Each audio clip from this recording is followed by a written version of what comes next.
And they keep mentioning how she'll have wire transfers or Venmo or something sent to different places, and it's almost never from her. It's from some other person who she's managed to get like social capital with. Exactly. And they are now sending money on her behalf. So she's like, it's like a credit card that's you're trying to pay off a credit card with another credit card type of situation. She's kind of doing that from people to people to people. It's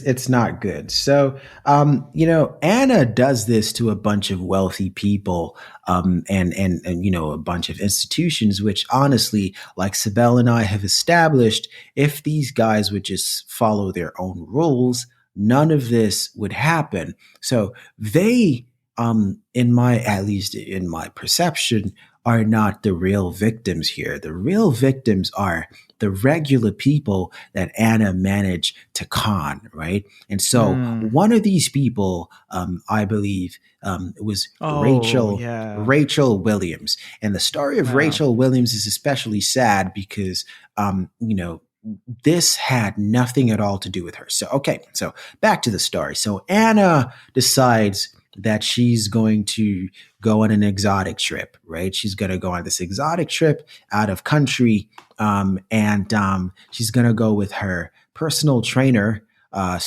life coach and a videographer to sort of document the behind the scenes of the making of Marrakesh, of the Anna Delvey Foundation, right? So, sounds like a good job.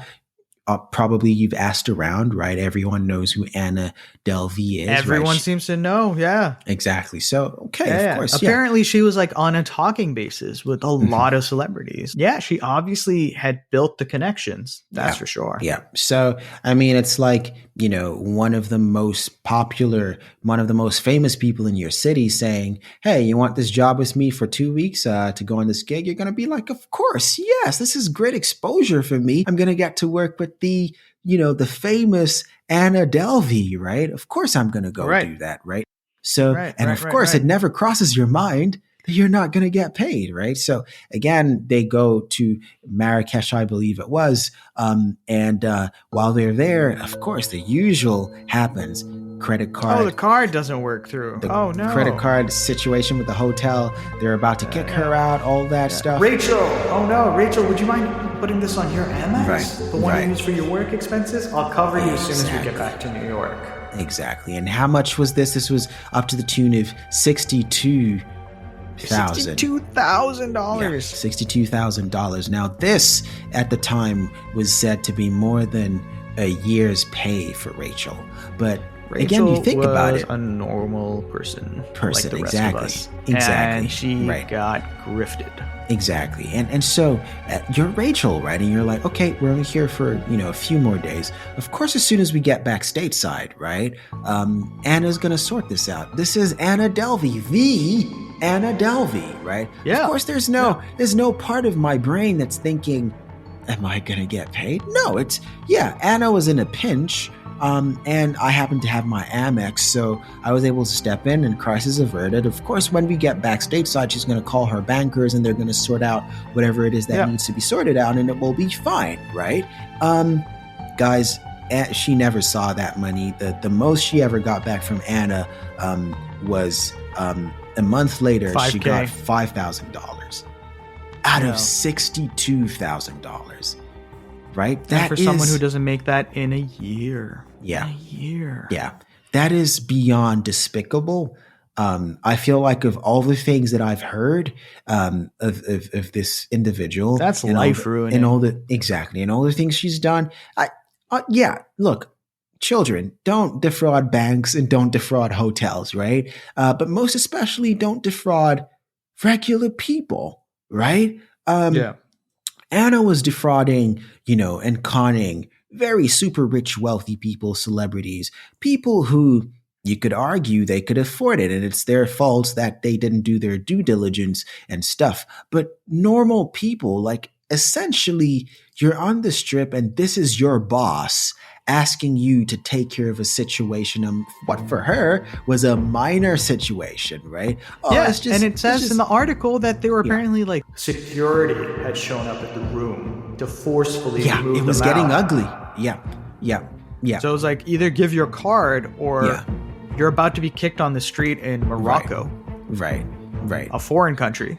And it's like, look, I will take care of this. Like, as soon as we get back stateside, of course, like you will, right? It's Anna as my boss. I'm here working for her. Like, it's fine. It's fine. Take my Amex. It's fine. Right?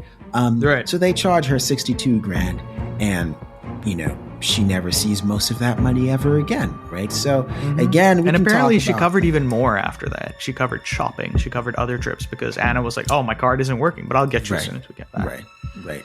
We already established that my card has an issue in Morocco, so as long as we're here, whatever we do here that requires me to pay, you got this, right? And as soon as we get back to New York, everything is sorted, right? So again, really, really messed up.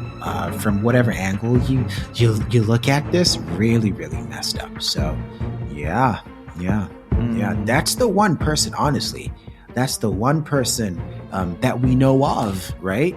That we know of, that has come forward. Exactly. That has come forward with her story. That's the one person that I feel bad for. The banks. Well, because she's the only one who was taken into bankruptcy because of it. Right. I mean, realistically, let's not put it in gentle terms of relativities. It is simply that she was the only person who we know of who went bankrupt. Right. Probably. And has probably had her life irrevocably damaged. Right. Because she was conned. Whereas the rest of the folks probably just saw a balance change. Yeah. I mean, not even. And that's why she was trying to go for those circles, right? Because she was she knew that these were wealthy people with enough. The wealthier the people are, the less likely they are to remember that you owe them $300 or $5,000 or whatever, because they have millions, literally millions, right? So they're not going to remember that one time at this club where your card, in quote, didn't work, where they had to foot the bill and you said, "Oh, I'm going to Venmo you," and you never got around to it, right? It's like, of course, like, that's I mean, in all likelihood, let's think it through, right? You're a pretty woman and you're out for dinner or whatever. You're with a guy and he's well off, and your card isn't working. He'll cover it and you'll be like, "Oh, I'll Venmo you," and he'll just be like, "Oh, don't worry about it," right? Because in his circle, covering 300, 400, 500, maybe $1,000 is really not that big of a deal. And I think we all have friends who probably have those sorts of situations, and we're familiar with how the reality is that for some people, numbers can be different. Right. It's ridiculous. So I think she should be studied because, she definitely succeeded to a much, much higher degree than most people have any right to hope for. Right. She succeeded for a long time at this. She was all over the place in New York and beyond. Right. And she very well might have succeeded if the hotel situation hadn't become, what it was, where she was literally kicked out and she was homeless, and she needed to start crashing on people's couches. She might have got away with it. She might have gone all the way, right? She had something here. This was a plan. She could have become, who knows? She may have become an art mogul because. Right. My next thought is that, hey, how do you decide that this new artist's art is worth this much? Well, that's what I'm saying. How much did the last person pay for it? That's what I'm saying. And if you've got the right connections, then it's all. So you can. From what I've seen, very, very, very briefly, and I'm sure you've seen this as well. But like, often it's smaller circles of the elites that kind of decide whether or not, and an artist is really going to make it, depending on. Obviously, I'm talking about a much smaller world, but like in New York, if she's got a friend and she's like, "Oh, look at this art piece. This is amazing. This guy's worked with my foundation. Here's his story." And I think his piece is definitely worth at least $15,000 for a painting, which as far as I know, it's not an uncommon amount at all. Right. Even I mean, so. potentially she could have built a dynasty on this business, on this foundation, if it had worked. If she had just been able to cross that threshold, we could be talking about something very different right now. We could be talking about another Timothy Dexter, right? Someone who did a con, or well, Timothy didn't con anyone, but someone who set out on something they had no experience in, and ended up making it really, really big. So yeah, I guess that was what she was counting on, but it didn't work out quite like that. So here we are talking about Anna Sorokin / Anna Delvey with the Netflix and the HBO. I've checked out the Netflix trailer, by the way, for. Oh, it's out? Oh yeah, the Netflix. No. So the actual series. No, I mean the trailer's out. Oh yeah, it's called Inventing Anna. Is the series. I've checked that out. It looks like it's gonna be really good. But then again, I just fear that there are people who watch stuff like this and take away the wrong thing. Because all this glamorizing and fetishizing of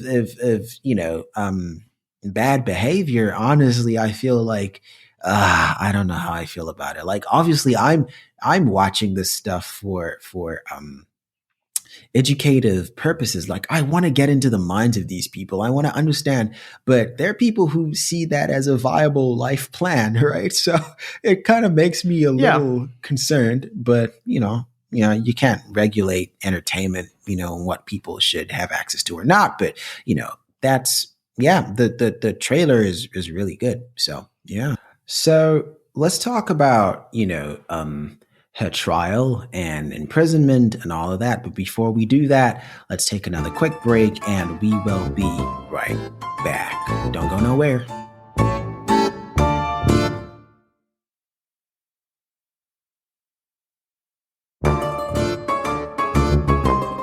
All right, so we are back again. And hello.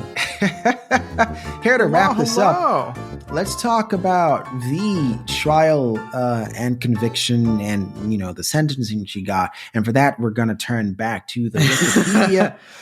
And it said, on December 18, 2018, Sorokin appeared in New York City criminal court and rejected a plea deal that offered 3 to 9 years in prison.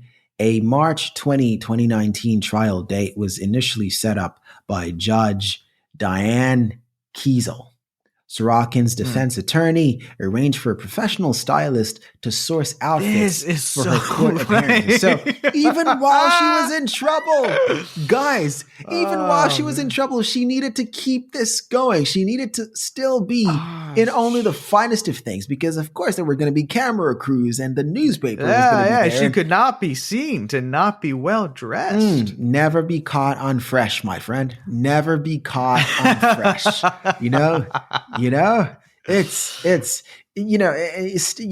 it says arrange for a professional stylist to source outfits for her court appearances, stating that it is imperative that Anna dress appropriately for the trial, right? In response, the prosecutor said Sorokin showed more concern for her attire than the emotions of those she heard, and seemed to revel at the plight of her victims, right? So again, this is just, back to that video clip that you watched earlier, Sibel, right? Yeah, we watched a video clip on the BBC article. Right, right. So you were saying, as you were watching that, you were watching her expression, and it seemed like she had zero remorse, right? She had, no empathy, no feeling of, oh, I shouldn't have done this, right? And so that's what this is saying as well, right? Yeah, I mean, I'm not one. I don't have the expertise to really say why, but it definitely, she did not look like she was emotionally invested in what she was saying at all.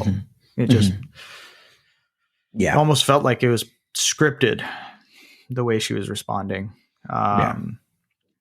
So yeah, she did. It definitely did not seem sincere. That's for sure. Right. So, again, of course, she was indicted, and she spent some time in Rikers, and then she was moved to the New York State Department of Corrections. It says here, Sorokin was released from prison on February 11, 2021. Right. So this year. In March 2021, she was taken back into custody by Immigration and Customs Enforcement, ICE, for overstating her